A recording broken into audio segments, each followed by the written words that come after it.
Hi everyone, welcome back to the Career Growth Podcast. I'm your host Angel. This week we want to talk about productivity.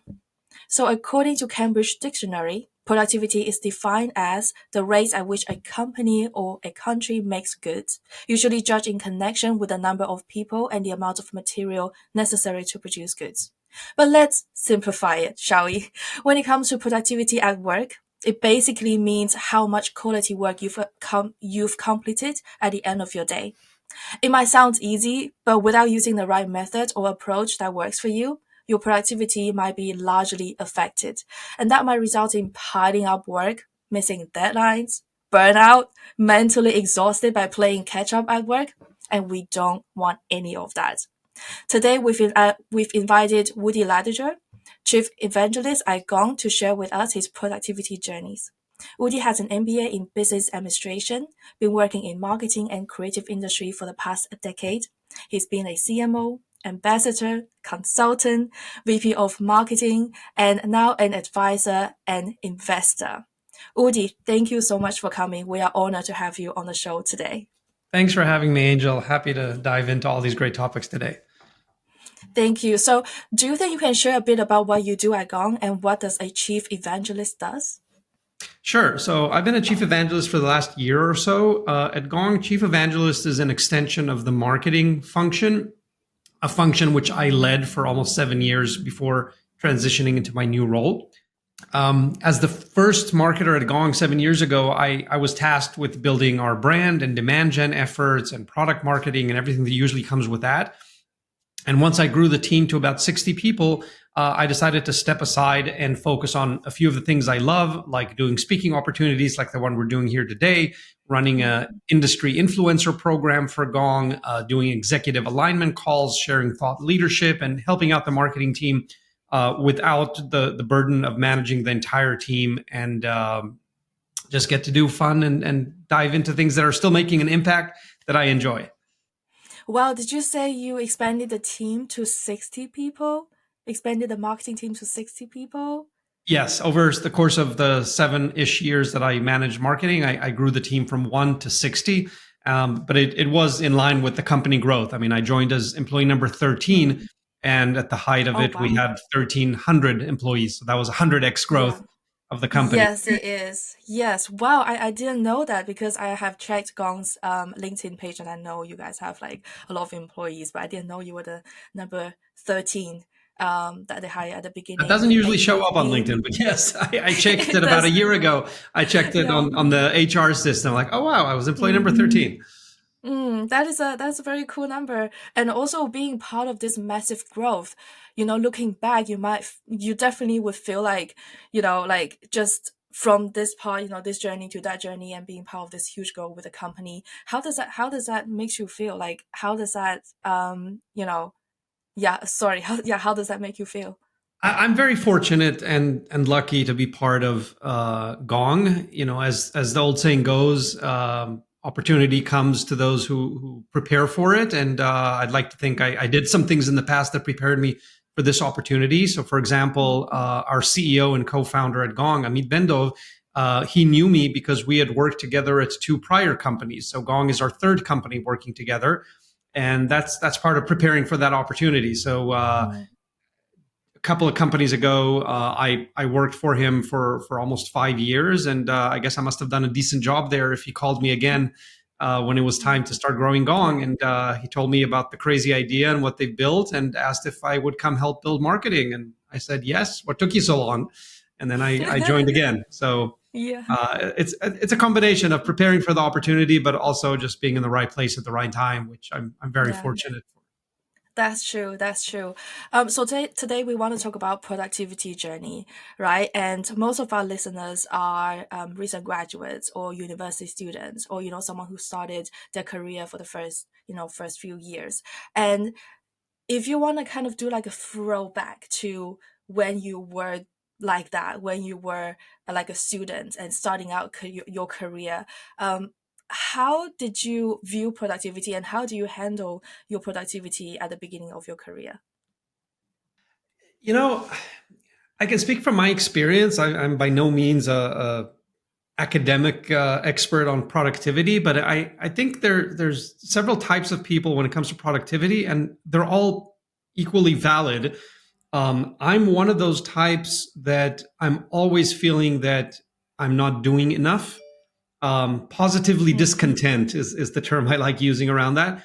I always feel there's more to be done. I'm a person who's very biased for action. I'm biased to action. So some people will read about some situation or experience a situation, and they'll they'll keep it to themselves, or they'll complain about it or talk about it. When I see something that deeply disturbs me and affects me or people I care about, I want to take action, and that creates this cycle of always feeling that there's more to be done, because I mean the world is full of tragedies I at feel the this same. very moment, and there's so much to do, and that's just looking at maybe the negative stuff, but there's also so many opportunities to build amazing companies and to spend time at cultural events and social time with your friends, and of course family times with your partner and children and family. Mm. So I think it's at times overwhelming, all the things that I want to do and I feel that I need to do. And I've developed ways over the years to manage my time very effectively so that I feel that I'm experiencing and doing the most that I can, or the most that I want to. And I'll just Mm. caveat that by saying, other people, a good day for them is like having 2 naps and sipping a big cup of tea and getting through the book, and that's fine. And occasionally I'll have a day like that. Not really, but maybe I'll have a few hours like that. Maybe a day is pushing it. I've known to have a lazy weekend when there's not many plans, or if the kids are somewhere at a birthday party and I actually get 2 hours to sit before I'm exhausted and open my book and have a good read with a cup of coffee, I'll do that. But most times I'm on a much tighter schedule, and I'm known for Mm. planning my time down to like the 15 minutes of the day. I know what I'm doing. So that's kind of the primer. Happy to dive into any of those rabbit holes. Mm. Yeah, so like planning your day in advance, um, maybe also knowing what you're going to be up to the next few days or next few weeks, or like the bigger plans that you have. I guess you also mentioned like, some of the social activities that you want to attend to, networking events you want to attend to. Would you say also prioritize what's important to you when you are starting out your career? Because there's so many things you could do, right? Other than taking up more work, expanding, upskilling your skill set, and going to networking events, taking up extra work, showing that you are capable. How would you think you should prioritize that kind of work? Yeah, so there's a lot I can talk about there. Um, Mm. I'll bucket my answer into two big things. One, sort of about the what do I focus on, and two, how do I actually do it. So Mm. I like the saying, which is show me your calendar and I'll tell you what you're prioritizing and what's important to you. All And right. it's true. Mm. If you look at someone's calendar, you see what they care about and where they're spending their time. For someone, it might be going to the gym every day. For someone else, it might be not missing a single family dinner. For other, it's going to all the networking events because they're building the next stage of their career. So show me your calendar and I'll tell you what you're actually prioritizing in life. And if I take a step back from that, there's a great model that I love, and I encourage you and the listeners to look it up. I can also share a link later to one of the many articles written about it. It's called the 4-burner stove model. And for those who haven't heard about the 4-burner stove model, I'll give a 60-second rundown because I think it's a helpful framework for thinking about what you're prioritizing in life right now. So the 4-burner stove model says, think about your life as a 4-burner stove. Now, let's imagine that one burner is your personal health, your physical and mental health. The second one is your relationships and family. The third one is your social life outside of family. And the fourth is your career. Okay. Now, arguably, you could have other things important to you, like social activism and volunteering and other things, but let's just start with those 4 basics. You can add as many burners as you feel that you need. But most people have those 4 that are constantly competing for your time and attention and priorities. Now, just like in a real stove, you know that if you put all the flames on high, you're probably going to burn all the food. You're not going to have a very nice dinner, and you won't have enough gas to keep them all going for a while. You're going to run out of Yeah. gas.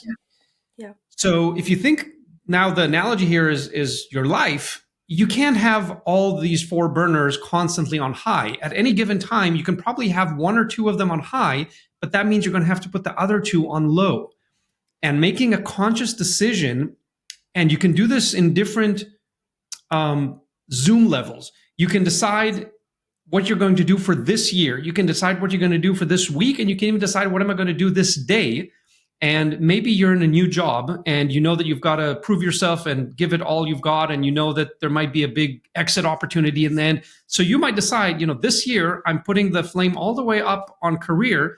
That means I'm going to put the flame down on my personal health. I'm going to cut down from 4 times a week at the gym to twice at the gym. I might miss a couple of family dinners a week, but I think this is the right thing for me to do if I'm looking at the bigger picture. And maybe next year I'm going to readjust those flames.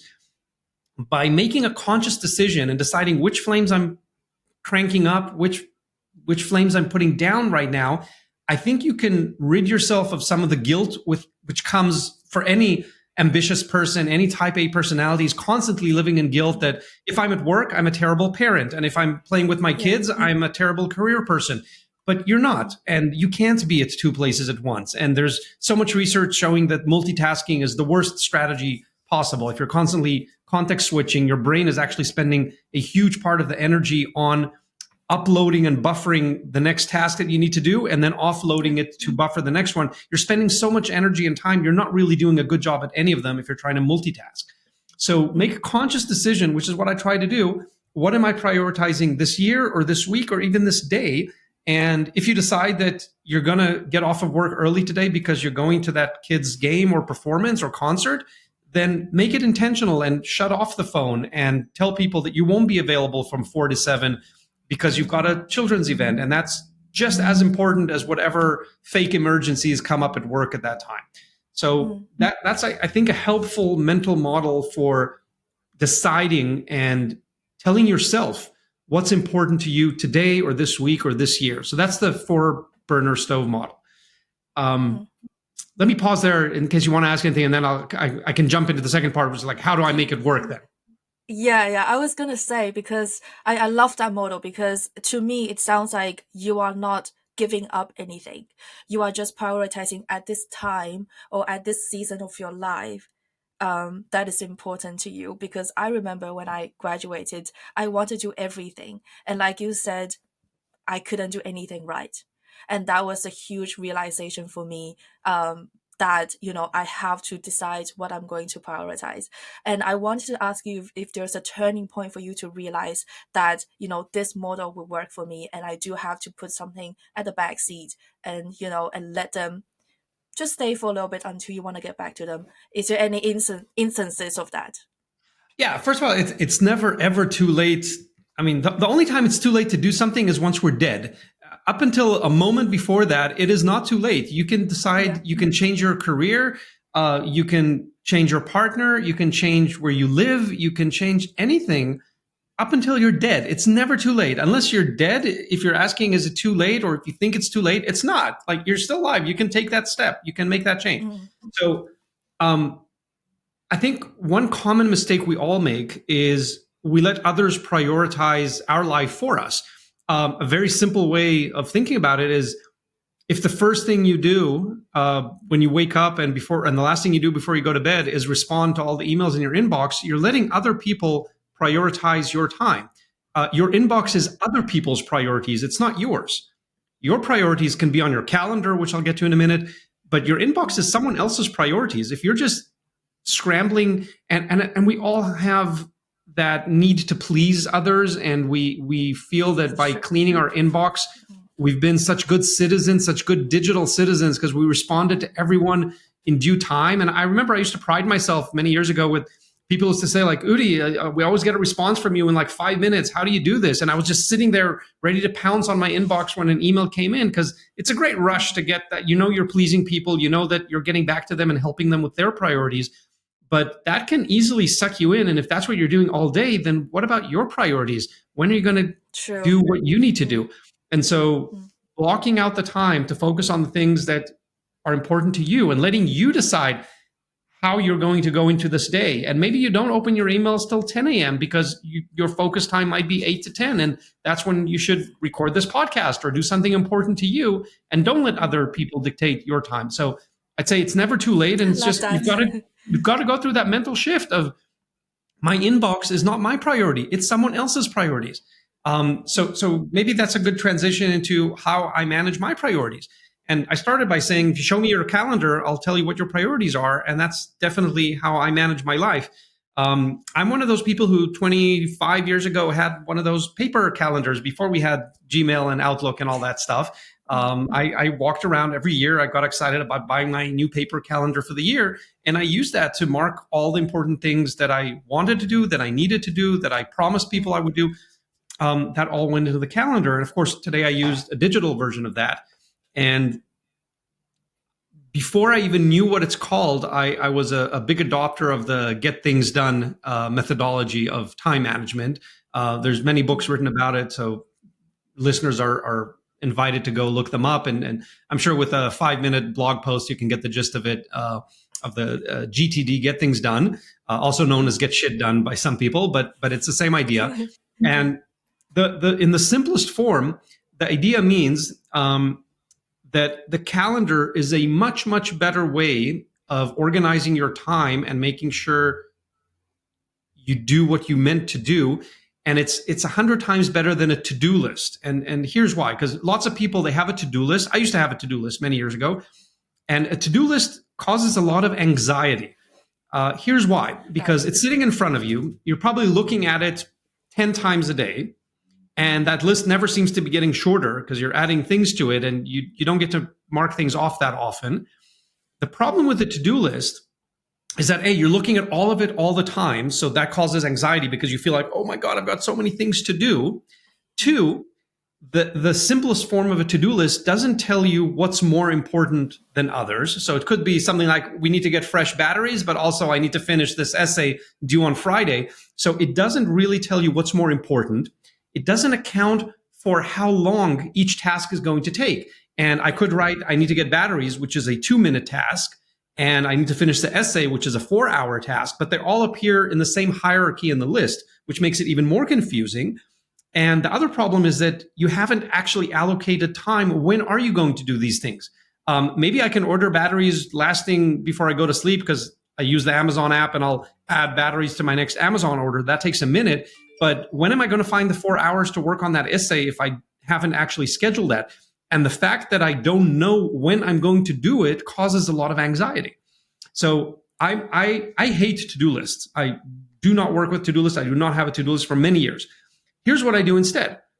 I turn my calendar into the way I manage my time. Now, the calendar solves all of the problems that I just talked about. Let me walk you through that and why. First, when I know I need to do something, whether it's something that's on my priority or I promise someone else to help them with their priority, I put it on the calendar instead of on a to-do list. By doing that, I solve a few problems. First, let's say this is something, I need to pay property taxes in April. Okay, here's an example. I need to pay property taxes in April. So I put it down in my calendar for the first week of April or a good week or so that I took a buffer before the due date for property taxes. Now, if I had that on a to-do list, I would be looking at it 10 times a day between now and April. That would be a total waste of time, causes me a lot of anxiety because I pay a lot of property taxes. But instead, I put it in my calendar so I am relaxed because I know it's going to happen because I refer to my calendar every hour of the day and I do what it says I need to do on the calendar. But I won't be looking at that to-do list on property taxes until it's time to pay them in April. So it's not in front of me anymore. 2, I know that I'm not going to miss the deadline because I put it at the right time on my calendar to not miss the deadline. 3, I've allocated the amount of time that I think it will take me do that. Now, between going online and figuring it out, it's probably going to take me 15 minutes. So I blocked 30 minutes to pay property taxes in April. For today's podcast, I knew we needed about an hour, so I blocked a whole hour. And so on and so on. Right after this, I've got some writing task that I believe is going to take me 2 hours. So I blocked 2 hours for that. And so by doing that, I solve all the inherent problems of a to-do list of not having to look at it all day, prioritizing before it's due, allocating the right amount of time. And by doing all those things, I'm actually expressing the importance of that. If something is very important, like I need to help my daughter with her homework today, it's going to be in my calendar today for this afternoon for as long as I think it will take me so that she can hand it in tomorrow, which is her deadline, which makes it my deadline as well.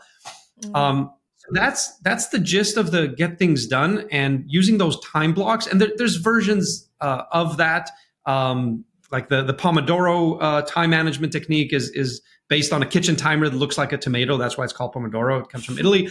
But it's kind of a similar idea, which is block your calendar for all the things you need to do throughout the day. And that pretty much ensures that you're going to get everything you plan to get done because you've allocated the right time in the right sequence.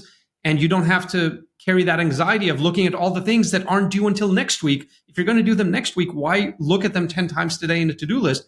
Keep them tucked away in the calendar. And when you get to next week, then you'll look at them and you'll get them done. So that's how I manage my day. And I'll just end with saying that I have a combined calendar that includes like when my husband is traveling. So I know that I have to do child drop off in the morning and child pick up in the afternoon. So I combine those things. If I know he's away, like he is now, he's in Atlanta, I'm in San Francisco. So I blocked an hour in the morning and an hour in the afternoon to take the kids and pick them up. If I'm going to the gym, I absolutely block that on my work calendar so that meetings cannot pop up when I've got a gym session planned for that day. So I will not miss my 2 gym sessions. If I'm traveling on business, I have to move it. I will move my gym session, but there's no way it's dropping off the calendar because otherwise it just cannot happen. So I'll end with another sentence that anyone who's done open sea diving will remember from their training, which they say, plan your dive and then dive your plan. So that is the first rule of safety in the open ocean or open sea. You plan your dive. You know exactly where you're going to go. You know how much oxygen you have. It's going to last and with a buffer. And then you dive the plan. You don't go all rogue. And that's how I manage my calendar. I plan what I'm going to do, and then I do as I planned. I love that. I've recently started doing that because we need to use Google Meet as our calendar and people can see what other people are doing. And I just subconsciously make it into kind of like a task tracker where I block time where I know when I'm editing, when I know I'm, recording the podcast. That's been really helpful. I have not implemented that in my life. And I feel like what you are saying, like I love it. And I think get things done is going to be the way to go. But my question is, for people who are starting out, let's say they haven't started it, what do you think is the best way for them to start using this method? Obviously, to know what you are doing in what you're going to do in 3 months' time, or obviously block your gym time for people who are not that committed to it but want to do it, but they are not sure about it. Like how do you go about approaching for someone who wants to start like tomorrow, let's say? So I would say I'd start with 2 groups of activities that I would put in my calendar. One of them is these anchors that are going to happen and you don't want to forget about them. So I'm a subscriber to many performing arts institutes in San Francisco. I'm a subscriber at the opera, at the ballet, at the symphony, at other institutes. And I've got tickets. I know where I'm sitting in the opera a year from now. Now, there's no way I'm going to remember that, so I put it in my calendar. So all the operas and ballets and everything is in my calendar a year ahead. So right. I know not to book business travel, or if I have to book business travel, that'll pop up and I'll see that I have a conflict. So I can call the opera and reschedule that performance. So I would put all those anchors that you don't want to forget. If you promise to go to someone's wedding, or if you don't want to forget someone's birthday, all these anchors, start by putting those in the calendar. It's a great feeling of relief that you don't have to hold them all in your head anymore. They're now on the calendar. The second thing I would do is look at your regular schedule and start putting those recurring events in there. So for example, if you're a parent like I am, and a few times a week I have to take the kids to school, that is a recurring event in my calendar, like the 3 mornings a week and similar number of afternoons where I have to go pick up or take the kids. That is in my calendar as a recurring event, so that if someone's trying to book a meeting a month from now, they can't book it because on a Tuesday morning, I have to take the kids to school. They'll have to do it at a later hour. And then I don't have to solve these conflicts last minute. I'm not creating these fake emergencies that could be resolved even before they happen. They could be prevented, right? As the doctors say, the best type of cure is preventive medicine. So preventive medicine for their calendar is putting all these recurring and known anchors into your calendar so that conflicts are not created in the first place. If we going back to the four burner stove, if you know that you want to go to the gym twice a week, but you keep telling yourself, oh, but something came up at work and I was going to go after work, but then that meeting ran late. Well, it's a lot less likely to happen if you actually block that time in your calendar. Now, you might say, oh, but Udi, you're a C-level exec, so you can tell people when to schedule their meetings. I can't tell people when to schedule my meetings. I'm just this lowly entry-level worker. Well, to that, I would say, well, nobody's going to schedule your meeting at 4 a.m., right? So you could go to the gym at 4 a.m. I'm not suggesting that that's the best time to go, but you could do that. So there are a lot of excuses that we make to ourselves when we don't really want to do something. And so if you know that your days, I know that, I mean, I'll give another example. My husband goes to the gym at 6 or 5:30, 6 in the morning because he has less control over his work schedule. He's a physician scientist, and sometimes his calls do run late, or he has an emergency meeting that he didn't plan for. So he knows that nobody's going to schedule a meeting usually for 6 or 5:30 a.m. in the morning. So that's the time that he blocks and protects for his gym. I don't do well in the gym that early in the morning. I like going at the end of my day. So I will go at 4 or 5 p.m. and I block that time. Now, here in our company culture, people rarely book anything after 5 p.m. So I know that at 5 p.m. I can go to the gym, and that's blocked on my calendar, which means that day I've got to make sure that someone else is watching the kids so I can go to the gym. But that's all planned in advance. And that's how I ensure it happens. The wishful thinking, idea of, oh, I'll try to go after work, but then it's not blocked and you didn't get childcare and your partner's away. And then of course you go, well, shucks, I really wanted to go, but it just didn't work out. Maybe tomorrow. And then tomorrow something else comes up. So I don't leave room for those excuses. Of course, there's always going to be emergencies. If something was planned, but someone, babysitter called because she's sick, then I might have to reschedule my gym session from tonight and I'll drag it to tomorrow morning, even though I don't like going in the morning. If that's the only time left, I will. So that's the idea. Start with the anchors that you know are important, that are going to be in the calendar, and then look at your recurring routine. When do you have to block things like dropping off kids, going to the gym, doing your yoga, doing your daily reading, doing your daily writing, whatever it is, put it on the calendar. And it's also fun. We all get a kick out of checking something off a checklist, whether it's a to-do list or a shopping list. The calendar is kind of the same. If you put lots of things in your calendar and then you go one by one and like, wow, I accomplished all that today. Even if it was just dropping off the kids or doing my daily reading or going to the gym. I marked off all those things off the calendar. It's a great feeling. And I think we all get that feeling of regaining control of our lives when we can plan ahead and then execute on the plan. Yeah. Oh, I love that. I love that so much because I feel like by listening to this, I feel like I'm not getting dragged by things anymore because I can be in control if you do plan ahead with the right method that works for you. Yeah, that absolutely. Yeah, I'm gonna try that tomorrow. I'm gonna put the personal one out because I've started with the work one, and I can start with the personal one.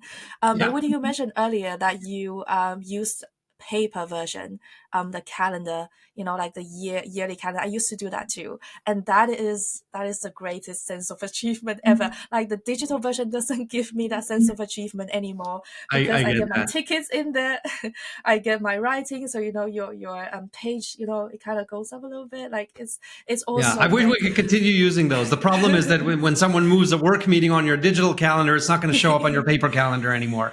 So we've got to move on with the times. Yeah, we gotta move on. I got an iPad and I try to like still write it and I can like scratch it, but I still like the feeling of writing it on That's a cool compromise. Yeah, I use like a paper like I bought a paper like screen sticker or something like that, and so like when I write it, it felt like it's writing on paper. But I wanted to ask you because I mentioned earlier that I use Google Calendar. Is there any particular app that you use to track as your calendar? The one scheduling app that I use beyond the regular Google Calendar is Chili Piper. It's in the category of calendar apps like Calendly that lots of people use, and there's a free version of it as well. I like Chili Piper a lot. It's kind of like Calendly but on steroids. I don't even know if there's a free personal use version. I have a license through my workplace, and it makes it super easy to send people my calendar link, or actually, I have several calendar links. So lots of people ask me for a meeting and that are outside of my work, because people in my work, they have visibility into my calendar. They can see my free and busy times. For people outside of my work, Chili Piper allows me to give them a predetermined slot of time. So let's say for this podcast, I needed to give you a 1 hour slot for recording. So I have a link for booking 60 minutes with Udi, and then you could see my busy and free times and book that anytime a few weeks in advance, and it'll show up on my calendar. Other people, I'm not as generous with my time with, and I might give them only 25 minutes. So I've got a separate link for giving people 25 minutes of my time, and I've got another one for 45 minutes, and you get the idea. So Chili Piper allows me to do that in a really easy way. Again, there are many scheduling products, and even within Gmail now, they have a very basic show my availability type of product that you can look it up. They They do. launched it. They kind of relaunched it very recently. I think it's been around for about a year in a basic version. It's not as sophisticated as Calendly or Chili Piper, but it is a very simple version that people can try using. And it's basically a link that you give people so they can see your free and busy times, and they can schedule a meeting for as long as you allow them to. So that's super helpful, because the alternative to that is that you start looking at your calendar and sending times, and then the other person looks at their calendar and they ask for another time, and it can solve 6 emails of back and forth scheduling by just sending them a link and like, find one of these times and click it, and then we have a meeting booked. So it turns 6 emails into one. Yeah, I think that's the scheduling tool that we used to book this session, and obviously we send you another one. But yeah, I think that I remember that. But yeah, so my next question, I think, is mainly on work-life balance, because Woody, you mentioned a lot about your kids, your husband, your travel, and obviously with work, because you have so much work, and I'm sure you have, because looking at your LinkedIn, it's really, really impressive. For anyone who doesn't know, I'm going to link Woody's LinkedIn underneath, and you can check it out, because when I checked it, I was like, I cannot believe how much you have achieved. But you mentioned so much about your personal life, your family life as well, by coming in onto the podcast. And I want to know, how do you maintain that? Because it must not be easy. No, it's not. And here's one really important learning that took me a while to learn, that I haven't mentioned yet, and that is the power of saying no. So knowing how to say no. There's actually a funny website that I can also find the link to, that gives you like 100 different ways of saying no in a professional setting. Oh, wow. Yeah. So they collected all the wonderful professional ways of saying no. And I've used it for inspiration in the past, because you sometimes want to let someone down easy and not be blunt about it, but you absolutely have to say no. The very short period of time that you might feel bad about saying no to something is going to be greatly outweighed by the freedom of the time that you've kept to do more important things that you want to prioritize. I've been in that position, like many people, of saying yes to things that I wanted to please someone, but they were not high on my priorities.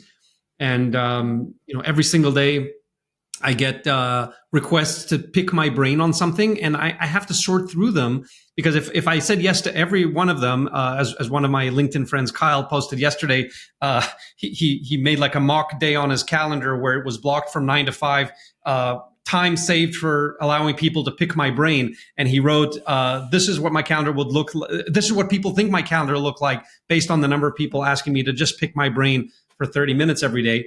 So you can't say you can't say yes to all of them. You've got to be strategic. And for example, anything related to my current priorities at Gong is going to be high on my list. So if one of our investors or one of our customers wants to talk to me, of course, I'm going to make time for them. But then if some random person, I have, 35,000 LinkedIn connections, and every day many of them send me messages. If one of them randomly asks for time, I'm going to have to prioritize it. And if I'm having a lighter week, I might say yes, even if I never met this person. But I will usually go into their profile, see if this is something that can help Gong or help me in a certain way. Then I'll probably say yes. If no, I do have slots for that, but they're going to be fewer slots. I'm not going to take 10 of them a week. I might take 1 or 2. and try to help them, especially if I see that they're, early stage career people that I think I can help and make a big difference. Because 30 minutes of my time are probably not going to make a huge difference to an experienced CMO, but to someone just getting started, if I can give 25 minutes and make a big difference in how they think about something, then I love being in a place where I can do that. So I do give some of those slots every week, but I've got to prioritize them. And so I think we all need the power to say no. Sometimes it's saying no to people at work. Sometimes it's saying no to total strangers. Sometimes it's saying no to our family when we have something to do. And being a great parent is not always doing everything that your kids and partner wants. It's also setting boundaries and making sure they understand that you are a whole person and that you also have an important career, or even prioritizing the gym or taking a walk or going out with friends. That's important for our mental health and for our feeling of completeness. And I think everyone around us wants to see us happy. So sometimes saying no is going to upset someone for the short period of time, but it's going to make you happier, which will make you a better friend and a better colleague. And that's really important to do. And then, so I think that to tie that up, you mentioned you see a lot of things on my LinkedIn, and it's true. I'm on a school board and I'm on a company board, and I do several advisory roles, and I do speaking opportunities and travel, and I'm a parent of 3 children, which is a lot of work, especially when my partner's not here. I only say yes to things that I can say yes or no to if I know that I can commit to them. So if a company wants me to join their board, and I do all the due diligence and I'm still excited about them, I'll look into what is the actual time commitment. Is it only me coming in once a quarter for a board meeting? I can probably squeeze an exciting company into my schedule for another quarterly meeting. But if this is someone who wants to meet with me every week, the answer is going to be no. Even if I'm very excited about the company, I do not have an hour a week to give any company or anyone right now beyond my current obligation. So taking a hard look at what I already have on my calendar, what is being asked. And then if you can move something out to make room for moving something else in, or as Marie Kondo would say about your closet, if you're buying a new piece of clothing, you should throw out an old one. So think about your calendar as a closet as well. If your calendar is pretty full and you're feeling overwhelmed and don't have time for more, inevitably, when you do have to stick something else new in there, think about what you can move out. And many times, we did this exercise at work when our calendars become so overflowed. A good exercise to do is to cancel all the recurring meetings and then start rescheduling only the ones that you really need. Because many times we leave these recurring meetings on the calendar and they're just there because of the power of inertia. But they made sense 2 years ago when you started that recurring meeting, but do you really still need to meet that? Excuse me. Do you really still need to meet that person every single week? Maybe you were working on an important project together 2 years ago that justify that. But if that project is over and it's just nice to chat with them, maybe make it a monthly now instead of a weekly. So that's a good periodic exercise to do. Cancel all your recurring meetings. Suddenly your calendar becomes very free, and then start scheduling them more purposefully, thinking about your current priorities, not the ones that existed 2 years ago when you created those meetings. Yeah. By the way, Woody, I just want to say thank you in behalf of people who have started their career, because you mentioned that you give time to them. And even though it's 30 minutes, maybe it's just one person. If you do that 30 minutes, you have no idea how much that would change that person's career. Like for me as well, like I always think that a mentor would potentially change my life, like literally would change my life, even though it's 30 minutes counseling. So thank you for that, for obviously for My anyone pleasure, Angel. who have taken your time. It's the value that you give to them, you probably would never know. It would impact their life forever. So I want to say thank you for that. Right, so I know like we have discussed everything about the strategy. Thank you so much for sharing about the methods as well. I wanted to squeeze a little bit more from you. If there's another strategy that you can give to people other than the get things done and calendar strategy, for maybe people who are looking for other ways to be productive, is there anything else, any other methods that you can share with us? Maybe just reiterate on the don't multitask, which I think a lot of people, we were brought up multitasking because we've got all these applications and notifications and a million screens open. And since COVID, we all learned how to multitask and pretend like we're concentrating on a Zoom meeting, but actually doing our emails or Instagram or something else. Yeah, not you or me, of course, Guilty. but other people. Yeah, present company excluded. I would never. But when you actually have something important to get done, I would warn you against multitasking. I would say close every window on your screen and only work. If you're looking to write something, do not have any email alerts or Slack alerts or WhatsApp alerts or text alerts popping up, because that's going to distract you. It's going to take you 3 times as long as it should take you. Many years ago, I turned off almost all the notifications on my phone. So I don't get a notification on my phone when a new email comes in. I definitely don't get any notifications from any social media, because it's never, ever, ever urgent or important. Why would I want it to distract me from the moment that I'm having right now, whether it's work or dinner or something like that? Dinner is another good example. In our household, we all have dinner together at 7 p.m. and there are no screens, no exceptions at the table. No phones, no iPads, no laptops, no screens at dinner. Sometimes, some days, this is the only time I get to spend with my family. I don't want anyone looking down at a screen, including myself. So everything can wait. Everything can wait. And so, blocking away those distractions. There's a researcher named Nir Eyal who wrote a book about distraction and how to avoid getting distracted. I think his latest book is called Undistractable. And he talks about all these different things. And he talks from his personal experience how he took the phones out of his bedroom, and he even has a timer that shuts off the Wi-Fi at their home at like 10 p.m. every day. Oh, wow. So that everyone gets off screens. And I think that's taking things to the next level, which is cool. But everyone can find their own boundaries, but just have that self-discipline to tell yourself, if you're on Instagram or Facebook more than you want to be, maybe take it off your phone. If it's distracting you when you're doing more important things, take off the app, or at least take off the notifications. But even important things like work emails, unless you're a surgeon waiting for that page to come save someone's life, which most of us are not in that position, why do you need every little thing to beep and pop up every time it comes in? Again, that's someone else's priorities, not yours. Why don't you prioritize and schedule 5-minute breaks between meetings and use that time to go check new emails? You're probably not saving someone's life who's waiting for you to respond to that email. So do it when it works for you, not when it works for someone else. So just taking off all those notifications, it is so liberating not having things beeping and popping up every 2 minutes. Like, nothing has popped up on my phone since we started recording this podcast, which is amazing. Like, everything can wait.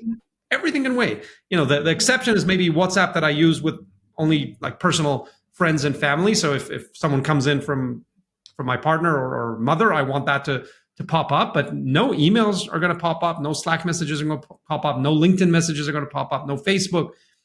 So try that. Just shutting off all these unnecessary notifications. They were only created by default because the creators of those applications want you to spend more time in them. It's not because it's really important to you.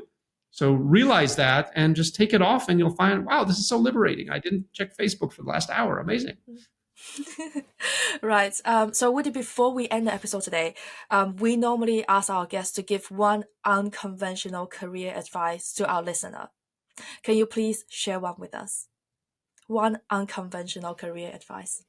Yeah, I think mine would be, we look at job descriptions thinking that we have to fit into them, but that's a fallacy. That is not true. My career path has gone through many different roles, from 2 product management roles, 5 marketing leadership roles, and now chief evangelist. Every one of those roles I created for myself.